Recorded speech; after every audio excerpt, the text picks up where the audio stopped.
Today we're going to be learning Pesachim Daf Ayin. This is the Daf for Shabbat. Today's Daf is sponsored by Professor Jonathan Ben Ezra and Dr. Rabban Zeiger in memory of Jonathan's mother, Phyllis Ben Ezra, Penina Bat Yisrael V'Rivka Zichrona Livracha, whose yurtzeit is today. She believed in and worked diligently for quality education for both her son and daughter. Okay, we're going to quickly review the Mishnah. We saw in the Mishnah that the Mishnah discussed that a korban chagiga, okay, which was a korban that we would bring the night of Pesach together with the korban Pesach. There's two different types of korban chagiga. There's one that's a korban chagiga that we bring during any holiday. We bring extra korbanot that are also shlamim that get eaten by the owner. And then there's a different korban chagiga that we're going to bring the night of the 14th. We'll see exactly why we bring this.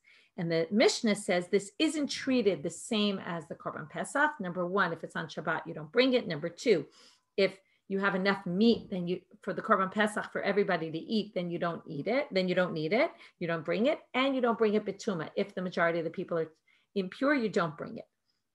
Then we said also the criteria. It doesn't come from only the sheep or lambs, but you can bring it also from the larger animals, the cattle. It comes also from females, not just the male animals, and also it's eaten for 2 days and the night in between, as opposed to the korban Pesach, which has to be in that night. To which the Gemara says, Man Tana Katani Chagiga, why on earth are we, my Tana, why on earth is the Tana mentioning Chagiga? What does this have to do with anything? We're starting from the bottom of Samach Tedem a bit where it says Gemara.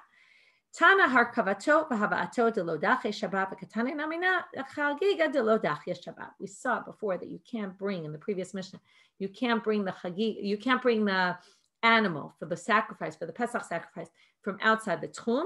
So also they mentioned here, also you can't carry the korban Pesach. You also can't bring a korban chagiga on Shabbat. Basically what they mean is these are things that don't override Shabbat. And then once they're talking about it, they mention all sorts of other things along the way. The hachi ka'amar, there's a bit of a strange use of hachi ka'amar. Usually this is telling you something we didn't, they're rereading a text. This really isn't rereading. But they're just pointing out, they wanted to just stress that you only bring it on a weekday and you don't bring it on Shabbat. And then they also mention, and if you're pure and if there's not enough meat to go around of the korban Pesach, which we'll get to in a minute. Amar Ravashi, Shma mina, one can infer from here, Chagigat arba'asar lav chovahi. You can infer from here that it's not obligatory. Okay, so why? Because if it was obligatory, you would bring it on Shabbat. You would bring it if you had even if you had enough meat, and you would bring it even if the majority of the people were impure. Now, why, if there's not enough meat, why are you bringing this chagiga? Kedetanya, as it says in the following brayta, chagiga haba pesach nechelet tchila kadei pesach nechala lasova. If you bring a korban chagiga with the Pesach, right, that comes with the Pesach, you eat the chagiga first. Why do you eat it first? So that the Pesach is eaten ala sova.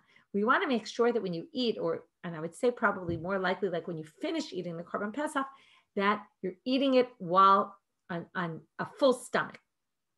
So if there's enough meat to go around, then you eat the meat, and then when you finish eating the korban Pesach, you're eating the end of it ala sova while you're satiated. But if you're not supposed to eat it kind of on an empty stomach, okay, and if you don't have enough meat of the korban, remember there were X number of people with one animal. Let's say there wasn't enough for people to eat in a way that they would be satiated. So you would bring this extra sacrifice so they could eat that, fill up with that, and then eat the korban Pesach after so that they eat it on a full stomach.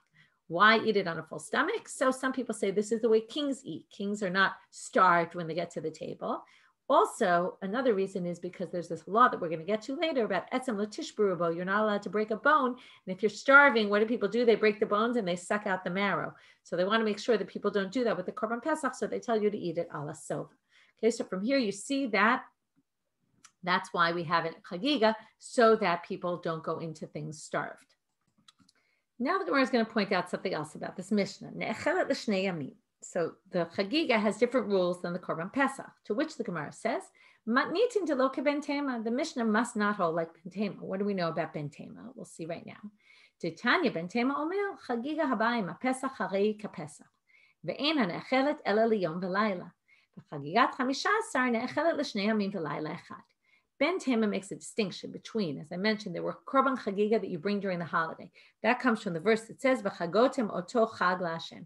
You should celebrate it as a chag. Chag, they understand to mean you bring sacrifices of chagiga. Again, those are sacrifices the owners eat, just like these. However, we're going to distinguish. Those are like a regular korban shlamim that you have 2 days and the night in between to eat it. But this of the 14th is different. It's not the same thing. And what was the first thing it said?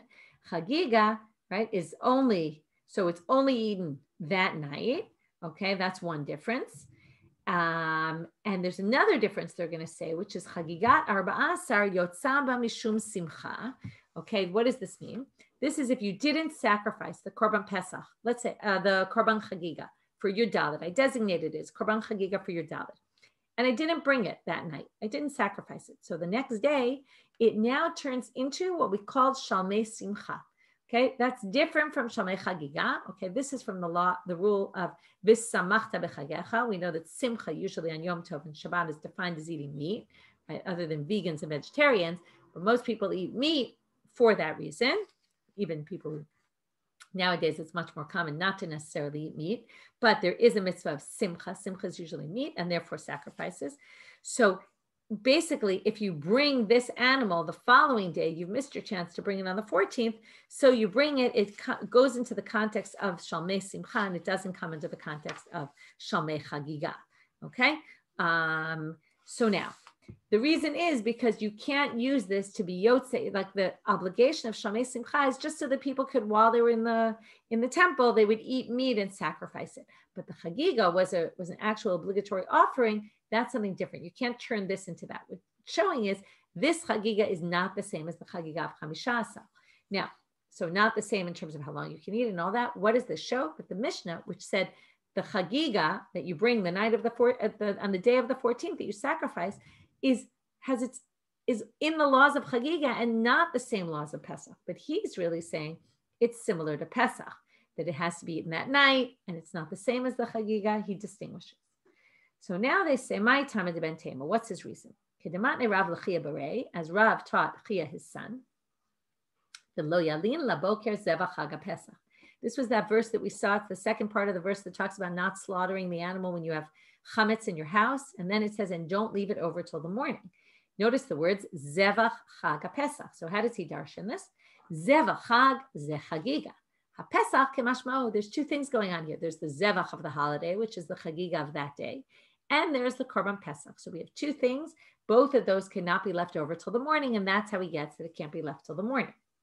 But now the Gemara, and therefore, let's read. And the Torah says, don't leave it over till the morning. There you have it. Now they're going to ask a slew of questions to try to understand how far does Ben Tema take this comparison of the Chagiga on your Dalet on the 14th to the Korban Pesach. So, Ibaylahu. First, we'll ask a few questions that we'll answer, and then we'll have one that we don't have an answer to. We're going to try to answer it, but we're not going to succeed. Ibaylahu. So they asked, Leben Tema ne'achelet or ein achelet tzli. Let's look at the first thing. Korban Pesach is roasted. Does this also have to be roasted? Ki akshe rachmana lePesach lelina, aval etzali lo. When the Torah made the comparison to Pesach, did they mean only that it can't be left overnight, but not in terms of how you cook it? Oh, dilmaloshna, or maybe the Torah meant it's the same as the Pesach for all intents and purposes. Tashma, let's learn from here. One of the questions they had in the time, we say 4 questions at the Seder, the Manishtana. One of the questions they had at the time was Halayla hazeh kulo tzli. This night we eat only roasted meat. If you say we eat only roasted meat, then it must be they roasted the Chagiga. Rav Chisda specifically said, Zo divrei Ben Tema shma mina. That question is only according to Ben Tema's opinion, because whoever else holds, right, the rabbis who hold the Chagiga is treated like a regular Korban Chagiga. You can cook it any way you want. Ibaylu, second question. So in that way, we say it's like the Pesach. Leben Tema ba min abakar or ena ba min abakar, ba min nekevot or ena ba min nekevot, ba bat shtei shanim or ena ba bat shtei shanim. All the things that we know about the Pesach has to be from the sheep or the lamb. Is that true? Or can it be from cattle for the Chagiga? Has to be male. Can it be female for the Chagiga? And it has to be within its first year. Can it be within its second year, according to Ben Tema? Again, here's the question. When it compared it to Pesach, maybe it only meant in terms of eating. Number one, don't leave it over till the morning. Number two, eat it at night. Number two, eat it roasted, but it doesn't have to do with the animal itself. These are all questions relating to the animal. What type of animal? How old? What sex of the animal? So, and not for anything else, maybe only food. Or maybe it doesn't distinguish. So, Tashma, the Gemara says, let's learn from here. Okay,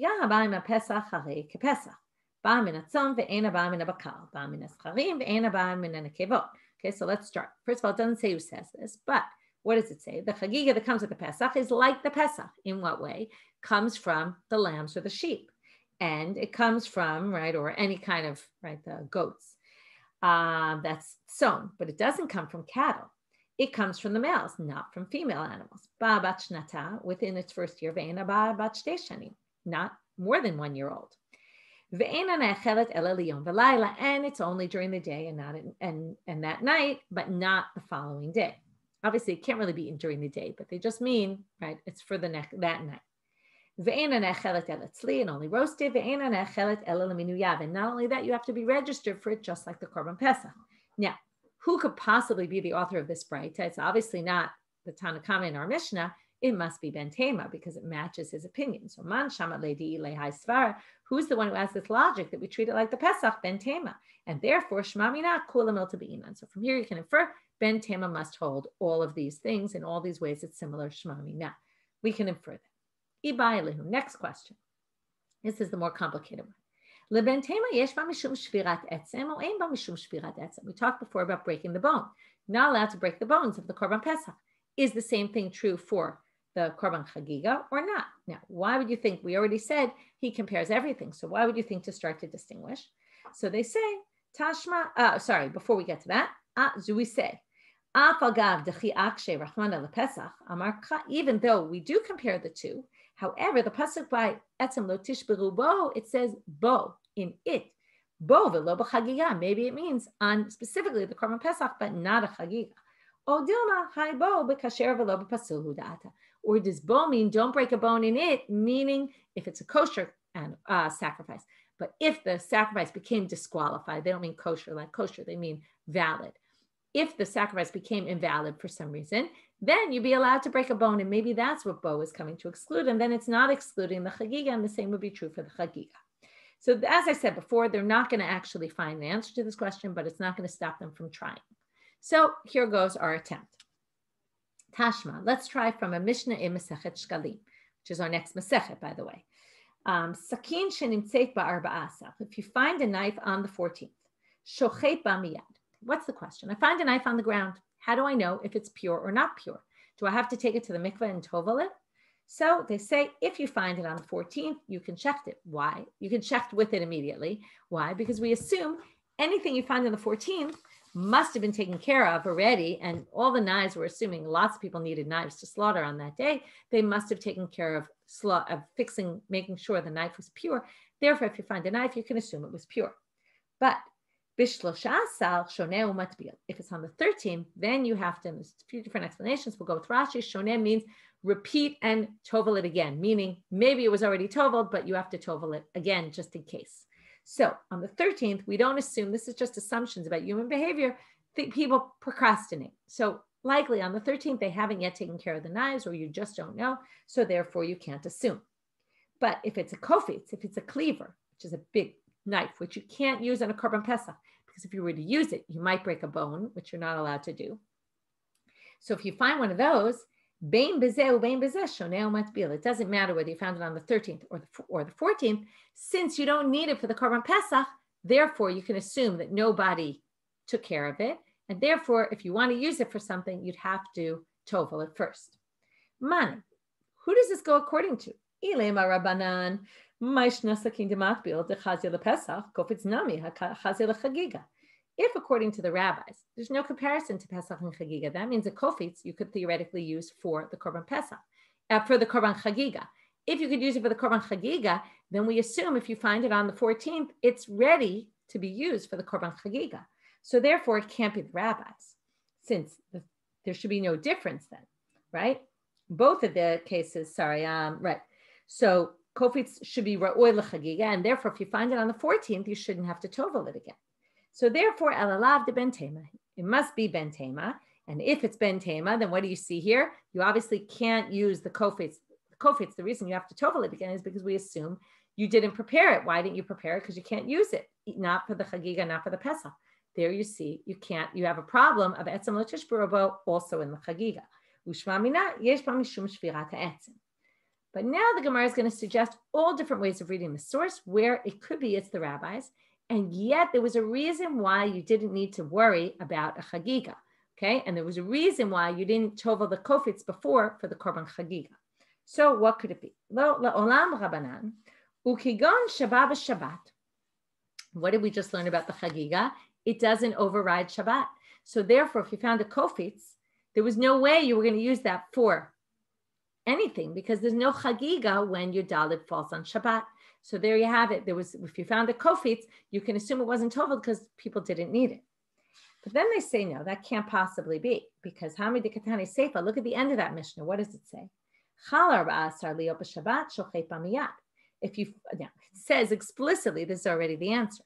It says it can't be because the next thing says, if it falls on Shabbat, then this is the halacha. So obviously this wasn't when it fell on Shabbat, which we just tried to say maybe it was. So what do they say? If it falls on Shabbat, let's just understand the second part of this Mishnah. Shochei b'miyad. Why? You can use it immediately. There's actually a debate whether it's talking about a kofetz or not, but the assumption is when it falls on Shabbat, what happens? Let's assume it's a kofetz. That's what Rashi says. So if your dalit is on Shabbat and you find a kofetz on Shabbat, we can assume that it's toveled. Why? Because the 15th, when do you plan to use it? The next day. So, and the next, you obviously couldn't, normally you prepared the day before, but the day before was Shabbat. So you couldn't have toveled it because you can't tovel a kli on Shabbat. That's tikkun kli. Remember we said it's an outgrowth, a tolada of either boned, building, or of makebe patish, putting the final blow. So therefore, what do we assume? We assume you must have toveled it on Friday in preparation for needing it on Sunday for the Korban Chagiga that we bring on the holiday, which came out on Sunday. So therefore, if you find it on the 14th, you can use it immediately. Uba chamisha sar, and obviously on the 15th, if you find it, shochet b'miyad, because we assume that you took care of it beforehand.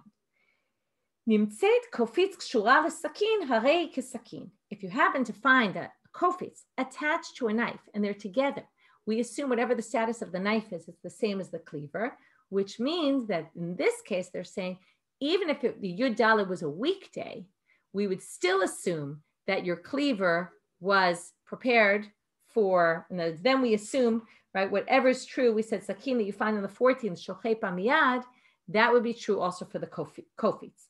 If you remember the kofetz, we said you'd have to tovel a second time, even on the 14th, because we don't use the kofetz, right? But this is saying, if it's attached to the knife, it has the laharav of the knife on a weekday. Okay, but in any case, the whole reason why we brought the second part was to say, Michal dereisha lav b'Shabbat askinan. So it can't be Shabbat. So let's go to our other exceptions. All we want to do is we want to find a case. We want to basically say, this could still match the rabbi's opinion. It would just be a case where they didn't bring the chagiga that year. So now why else wouldn't you bring a chagiga? Ela sheba b'meruba, right? Maybe there was a ton of meat and that's why they didn't bring a chagiga. But minayada. But what was the whole thing? We're trying to say, the Mishnah said, sakim that you find on the 14th, you could slaughter immediately. And the kofetz, now, the kofetz, when you find it, you don't know yet how much meat you have. How are you going to know whether there's enough meat? In other words, maybe you still have to be prepared. So again, if it's for the korban chagiga, right, because that's the only thing the kofetz can work for, then you're not going to be able to know if you had too many people or not. Ela sheba b'tuma, if you want to say that it was babatuma, sof minayada, how are you going to know that it was a year that they don't need a chagiga? And that's why, right, that it's babatuma. How are you going to know that everyone is going to be tameh that year? So they say, what do you mean? Demit nasi. They know, how do they know everyone's going to be tameh? Because a huge important person died, right? The nasi, the president, however you translate that word, but one of the leaders, then you know everybody's tameh. So they say, wait, demit nasi emat, when exactly did the nasi die? Ilema demit b'shlosha asar, sakin lama le demit bale. Wait a minute, we have a separate problem. If the nasi died on the 13th, Now, the whole question is, did you tovel it on the 13th in preparation or not, right? Well, we find it on the 14th. We assume you took care of it. But if he died on the 13th, so then on the 13th, no one was going to tovel their knives. Why? You don't need to, because if you already know on the 13th that Pesach haba betuma, right? That Pesach is going to be allowed to be brought with everyone tameh because the important person died. Everybody went to the funeral. You don't need to tovel the knives because what's the point? Everyone's tameh made. Anyone who touches a knife is going to cause the knife to be impure. So obviously you can even use tameh knives. So ella demit ba'arba'asal ma'ishna sakin demit ba'lo ma'ishna kofitz delo mitbale. Again, we're trying to figure out why there's this distinction between the knife and the cleaver. So they say, what's the difference? Okay, there's no difference the whole point is if the person died on the 14th, then you didn't know the person was dying on the 14th, so you probably toveled it already. And what's the difference, knife or kofitz? So basically they say, lo tzricha dinasi goses b'shloshasa. The issue is that on the 13th, everybody knows that the nasi is about to die. We just don't know when he's going to die. So now the question is, you're sitting in your house and you have a knife that needs toveling. Now you think to yourself, right? Should I go tovel it? Chances are he's going to die, right? And if he's going to die, I won't need this knife because we're not going to end up the kofitz, because we're not going to end up sacrificing the korban chagiga, because in Pesach haba betuma, we don't sacrifice the korban chagiga. So we say, tzricha dinasi goses b'shloshasar. Sakin, a knife, why would the people still tovel the knives? Dichad sveika, matbile. The knife, there's only one suffix. What's the suffix? Will he die? Won't he die, right? If he dies, then we won't need to tovel the knife. But if he doesn't die, then we're going to bring the korban pesach without, right? Not betuma, meaning we're going to need the knife to slaughter it. But kofitz, ditres feke lo matbile. What do we say? I'm sitting in my house and I'm a bit lazy, right? This is classic. And I say, should I go to tovel it? I don't know if I'm really going to need it or not, right? How many times do we find ourselves in this predicament? You need to do something, but you're not sure if you're actually going to need to do it or not. So you start to think and rationalize and say, well, what are the chances, right? So what are the chances are he's going to die? What are the chances are he's not going to die? I don't know. If he doesn't die, I'm going to need this knife tomorrow to be toveled. So I may as well just do it now. But if it's talking about the kofitz, there's two sveikot. What are the two sveikot? Two doubts. Maybe he'll die, maybe he won't. Even if he dies, maybe we'll still have enough meat to go around and we won't need the korban chagiga. So the kofitz, which is only valid for the korban chagiga, I don't need to tovel right now because I'm not going to bother getting up off my couch because maybe he'll die and I don't need to worry about this at all. And maybe he won't die, but maybe we'll have enough meat and I won't need to use the animals for the chagiga. So therefore, that's why we can assume the kofitz wasn't toveled and the knife was. And meaning, this doesn't tell us anything about whether or not you can use a kofitz on a chagiga, because you could explain this Mishnah according to the rabbis. And it doesn't teach us anything about Ben Tema, whether he holds that there's a halacha of etzem lo tishberu also by chagiga or not, because we can explain the source that this Mishnah is according to the rabbis and is not according to Ben Tema, and therefore we have no answer. Okay, next source. Tanya, we're going to quote another Braita. Yehuda ben Dortai pereshu v'Dortai beno pereshu v'Dortai beno halach v'yashavto b'daron. This is a fascinating story. I didn't have time to research it, but I'm sure there's probably things written about this. It's a very interesting piece. Yehuda ben Dortai basically decides to move out away from Jerusalem, and he moves down to the south with his son. Okay, and we're going to see why in a minute. Amar im yavo Eliyahu v'yomar lahem liYisrael mipnei ma lo chagagtem chagiga b'Shabbat ma'im omrim lo. He says, if Eliyahu were to come and he asked the Jewish people, why didn't you bring a korban chagiga on Shabbat? What are they going to say to him? Meaning, they disagreed with this halacha in our Mishnah that you're not allowed to bring a korban chagiga on Shabbat. They disagreed with this guy, Yehuda ben Dortai, and his son. And he basically, I don't know what his son thought, but he takes himself and his son, moves down to the south. Why to the south? Because basically he'll be b'derech rechoka from the Beit HaMikdash, and he won't be obligated to come for the holiday, because anyone who's b'derech rechoka doesn't have to go. Okay, we're going to talk about this in 1 minute, so hold off on any questions you might have on that. And therefore, he moves away because he doesn't want to be part of what's going on. He's very upset that they don't do the Korban Chagiga on Shabbat. So he moves away and says, I don't want any part of this. Yeah, it's a bit of an issue. This is like people who try to avoid Purim and they go, right? You could, in Israel, right? There's Shushan Purim and regular Purim. And if you sleep, it goes by where you sleep. So if you sleep the first night in Jerusalem and you sleep the second night outside Jerusalem, right? And in a place where you're not obligated. So you would end up not having to keep Purim.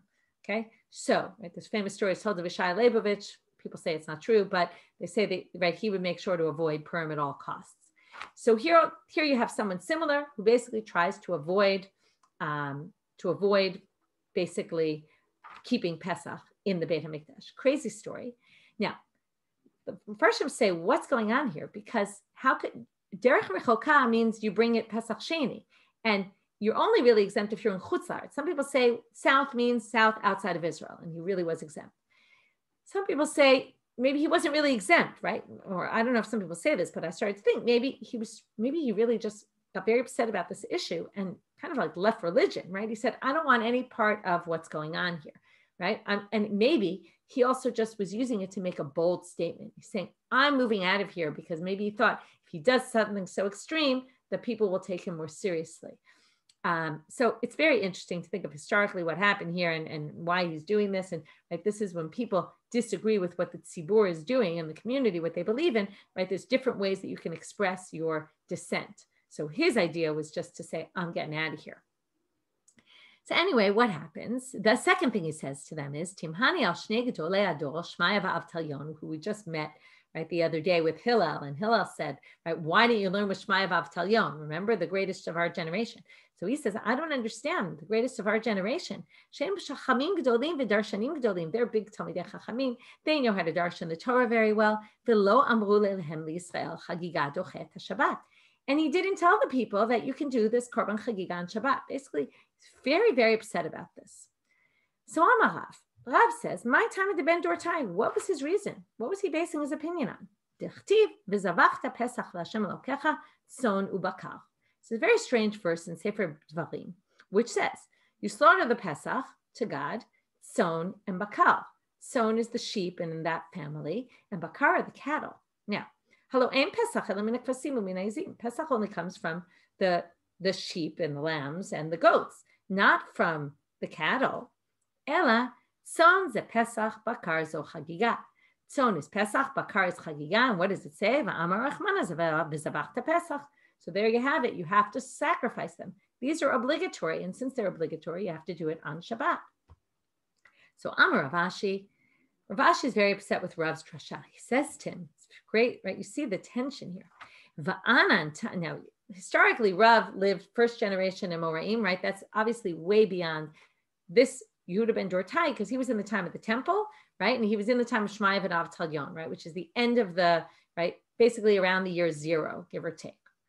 And then, right, we're moving forward to Rav, who's in the year 200, okay, or, right, and he comes to Babel a few years after that, right, when he's a big Talmid Chacham. Rav Ashi is at the end of the Amoraim time period, already in the year 500, okay, or I don't remember exactly when he is, but around that year, right, that's when the Talmud is considered to be sealed, and he's the one who finishes it, so around that. So much later, he says, Va'anan tama de prushim neko v'nifrosh. We're going to start giving reasoning for the prushim, for those who leave. It's interesting. The prushim usually is the prushim, right? The people who disagree with the stukim. That's what the rabbis call themselves. But here it's the prushim, those who leave, right? They separated themselves from the klal, like poech shminat tzibur, right? To separate yourself from the community. We're going to try to justify and bring a pasuk. Like, why are you giving a pasuk to explain someone's opinion that we don't want to really explain? He says, you misunderstood that pasuk. That pasuk is coming to teach you a different halacha. It doesn't teach you their halacha, it's teaching you something else entirely. If you have leftover, okay, what does this mean, leftover Pesach? So usually it means if I designated money for an animal and then the prices of animals went down, I said, I'm going to use this money to buy my Korban Pesach. By the time I got to Jerusalem, instead of it being 100 shekel for an animal, it was 80 shekel. And I bought it for 80. I had 20 shekels left. This was already designated for my Korban Pesach. So the extra money left is brought as a Korban Shlamim. I have to use it toward the next Korban Shlamim. Shnema, how do we get this? Here you see a Pesach could be Bakal. because v'chi Pesach mina bakar ba doesn't come from bakar. You can't use cattle. V'lo ein Pesach ba ela mina kasimu mina yizim. So therefore, ela motar Pesach yehele davar haba min hatzonu mina bakar. Okay, so that's how we understand that verse. Now we want to understand why were the rabbis so insistent that the Chagiga does not override Shabbat. Rabbanit, my time lo dachi Shabbat. Mishum dahave vadai korban sibohu. Because it's clearly havadai. So they say, right, isn't it a korban sibor? So why shouldn't it not override Shabbat? So Amar Rabbi Eli, Mishum Rabbi Yehuda ben Safra, Amar Ka, the pasuk says, V'chagotem oto chag laHashem shiv'at yamim b'shana. Okay, this is a verse that says you're supposed to celebrate for 7 days. This is about Sukkot. So it says, Shiv'ah shmona havu. What do you mean? Aren't you supposed to bring the Korban Chagiga 7 days a week? 8 days, right? On all the days of Sukkot? So he says, right, this is, by the way, I kind of said it before as Chagiga of Yudalit, but they mean any Korban Chagiga doesn't override Shabbat. So he says, there should be Shmona. There's 8 days between Shmini Atzeret and the 7 days of Sukkot. So from here we learn they only brought the Chagiga 7 days. Why? Because there was always one day that was Shabbat that fell off, right? That was dropped. So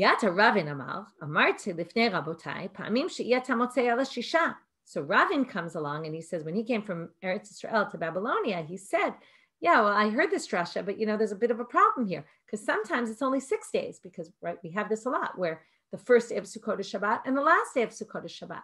The Shmini Atzeret. So you could have, it's not the last day of Sukkot, but Shmini Atzeret. So you could have years where it's only 6. Kigon shachal yom tov harishon shel chag b'Shabbat. So Amar Abaye has a very interesting reaction, and it's surprising that this comes from Abaye. I'll remind you of Abaye. His father died when his mother got pregnant, and his mother died in childbirth. So he grew up as an orphan. Here he kind of mocks Ravin for a very unpleasant way, in an unpleasant manner. He says, Avin was his name, Rabbi Avin, and they call him Ravin. It's a merging of Rabbi and Avin. So Avin takala lema ki ai milta. He calls him Avin takala. Avin the shakul. Shakul is someone who loses his children. Avin who lost his sons. He says lema ki ha milta. What a surprising thing that he says this. Okay, it's almost like mocking him. Avin, the one who lost his kids. Look at what a crazy thing he's saying. Shmona lo mishkachat laklal. Shiva ita berov shanim. Now, I could have said this also, right? And that's why are you nitpicking at this? Yeah, it's true. Once in a while it comes out as 6, but most years it's 7. It's never 8, and that's because it never can be given on Shabbat. But Abaye doesn't really like Ravin's reasoning. It's a little bit surprising that he insults him in such a way, particularly, right? He makes fun of him. He doesn't have sons. When Abaye is the one who doesn't have parents, right? It seems a little bit odd. One possibly could read it as Avin the Shakul, which like he has sympathy for him, and yet he says, I don't understand. Someone who I have a lot of respect for, right? Why would you say something like this? But then again, he wouldn't use the word Shakul. He would use the word, Chacham, something, a term that would usually be used to praise someone. So it's a little bit of an odd usage, but we'll finish here for today and we'll pick up from Ula in tomorrow's daf. Have a Shabbat Shalom or Shavua Tov.